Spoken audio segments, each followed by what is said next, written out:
మన అమ్మమ్మలు నానమ్మలు జుట్టు ఎందుకంత బాగుండేవి ఈవెన్ వాళ్ళు ముసలోళ్ళు అయినప్పటికీ? ఎప్పుడైనా ఆలోచించారా? ఎందుకంటే వాళ్ళు మనలాగా కెమికల్స్తో కూడిన ప్రోడక్ట్స్ యూజ్ చేయరు కాబట్టి. బట్ మనకి ఇప్పుడున్న బిజీ స్కెడ్యూల్స్ వల్ల మనం ఇలా న్యాచురల్ ప్రోడక్ట్స్ చేసుకోలేకపోతున్నాము అండ్ బయట దొరికే కెమికల్ ప్రోడక్ట్సే వాడేస్తున్నాము.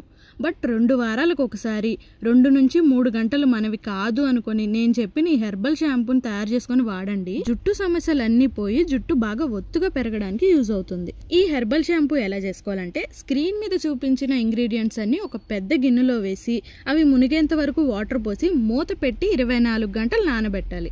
24 గంటల తర్వాత అన్ని బాగా నానిపోతాయి. నెక్స్ట్ అందులో ఉన్న కుంకుడుకాయలోని సీడ్స్ పక్కకు తీసేసుకోవాలి అండ్ శీకాకాయలో కొంచెం ముదురుగా ఉండే సీడ్స్ ఉంటాయి, అవి కూడా పక్కకు తీసేసుకున్నాను. లేత సీడ్స్ అలాగే ఉంచేసాను.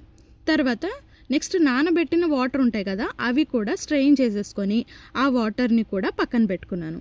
తర్వాత ఆ పల్ప్లో 1 నుండి 1.5 లీటర్ల వాటర్ పోసుకున్నాను. 20 నుంచి 25 నిమిషాలు లేదా అరగంట పట్టచ్చు. మీడియం టు హై ఫ్లేమ్ మీద మరిగిస్తూ ఉండాలి. మరుగుతున్నప్పుడు మధ్యలో ఫ్లాక్ సీడ్స్ యాడ్ చేసుకోండి, ఒక అరకప్పు.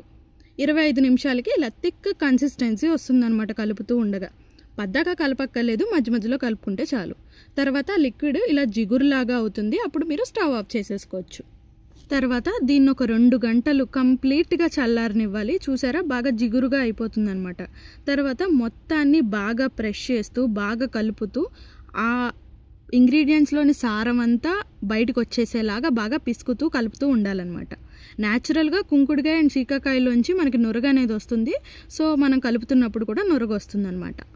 తర్వాత మనం నానబెట్టుకున్న నీళ్లు పక్కన పెట్టుకున్నాం కదా, అవి కూడా దీంట్లో యాడ్ చేసేసుకొని పల్ప్ మొత్తాన్ని మళ్ళీ ఒకసారి బాగా కలిపేసుకోవాలి.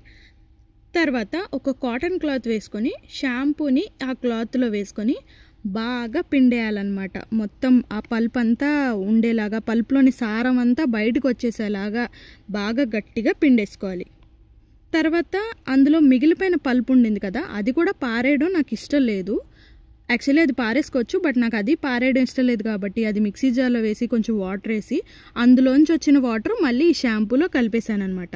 చూసారా ఎంత థిక్గా ఎంత నీట్గా షాంపూ అనేది రెడీ అయిపోయిందో. నెక్స్ట్ ఇంత పెద్ద గిన్నెడు షాంపూకి ఒక చిన్న కప్పు షాంపూ బేస్ యాడ్ చేసుకున్నాను, which is paraben and sulphate free అనమాట. బేస్ యాడ్ చేసుకోవడానికి రీజన్ ఏంటంటే నురగ రావడం కోసం. జనరల్గా మనకి నురగ రాకపోతే సాటిస్ఫాక్షన్ ఉండదు కదా, సో అందుకనే.